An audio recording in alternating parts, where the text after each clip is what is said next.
then the mental impact. What's the mental impact with all of the gun violence per se? What's the mental impact of, you know, a community that is kind of besieged with a few challenges that we need to address?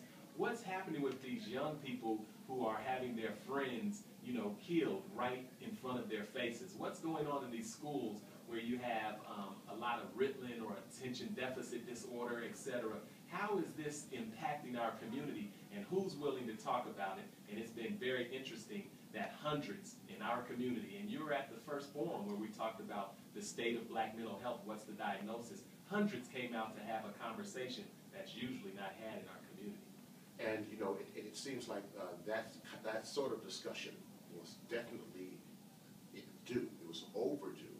And can we just talk a little bit about the special challenges that, particularly as women, black women in the United States, have to deal with? And I know I'm talking to a man. Yeah. But, you know, I'm sure that you still have an insight into what that is. Well, let's just think about the series that we're doing. We began with the discussion of a broader discussion on mental health in our community in February. And we talked about things like post-traumatic slavery disorder, stress and stressful environments. We talked about youth, etc., in a broad sense. But this month, for Women's History Month, we want to talk about black women and mental health. And we have Dr. Peggy Mitchell-Norwood. She's going to be on a panel and hosting a workshop. We've got Imani Latif, who has Phenomenal Women. You know, we have Representative Rhonda Fields. She's going to be on the panel. Dr. Marjorie Lewis, and, you know, Pat Duncan. And so when we think about what are some of the challenges, Pat's going to talk about what was the challenge of putting her mother in a mental health situation because of being paranoid schizophrenic. You know, we had an individual that was at the event in February who talked about her mother suffers with paranoid schizophrenia, and when she's not on her medication, she challenges the siblings and determines what she's going to participate in and how she's going to engage within the family unit. So how are women impacted?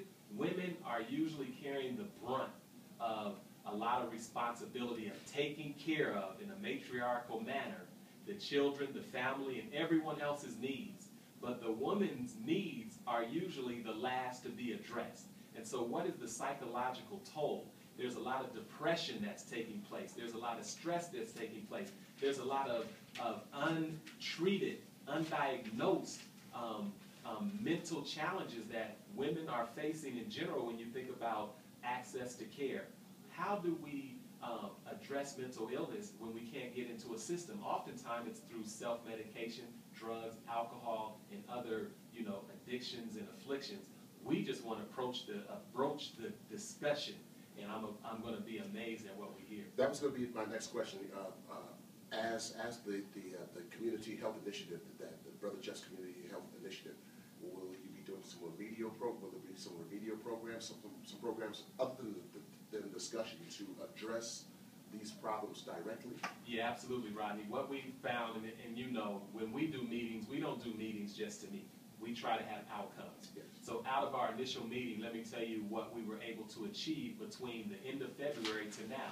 We have created a database on brotherjeff.com where if you're looking for a mental health provider, you can click and see a list of African American providers that many people didn't know existed, and they didn't know that they existed in terms of their collective strength.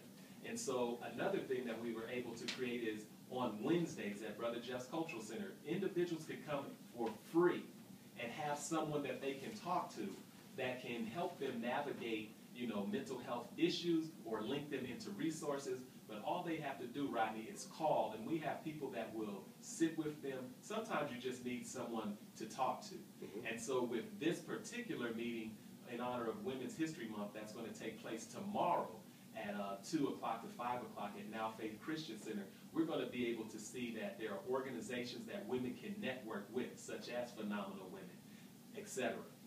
My guest this afternoon is Brother Jeff of Brother Jeff's Cultural Center, and he's also representing Brother Jeff's Community Health Initiative, and we're referring to a series of seminars and forums called Black Women and Mental Health, which will take place this Saturday, that's tomorrow, from 2 to 5 p.m. at the Now Faith Christian Center, 4834 Chambers Road in Denver. And also, I'm looking here at the other information, which is going to happen later on in the summer. And hopefully you'll come back and talk about the Black Mental Health Retreat that is coming up. It just seems that, like, through your work, that you are addressing the unique needs of African Americans and the unique social and emotional needs and mental needs of them as well. Well, I'm just excited that the community is having this discussion and that we're joining in with other stakeholders and people who are interested in making sure that we are not only healthy physically, but we also have to have that mental balance and all of the approaches that make us whole. Because the mental part really dictates in a lot of ways the physical. I believe in so many different ways. I believe it starts between the ears.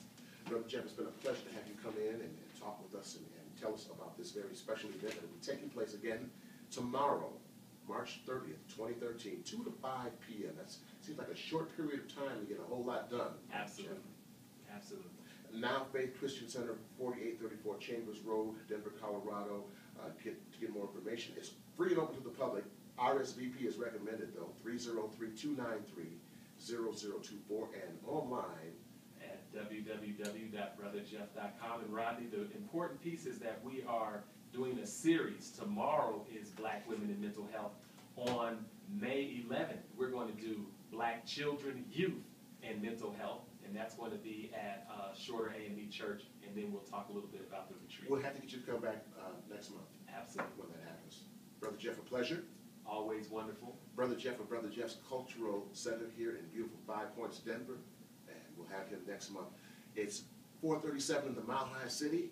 Let's get back to music. We're celebrating a birthday. Definitely one of the great brother teams in music, the Brecker brothers. I'm referring to Michael Brecker, born on this day in 1949 in Philly. He died in 2007. This is really from a great album, a really great collaboration. Joey Calderazzo at piano, Pat Metheny guitar, Dave Howland bass. Let's see. Jack DeJohnette on drums. How can I leave him out? The album called Tales from the Hudson. Let's hear Cowboy Fever as we get this thing continuing here on Drive Time Jazz.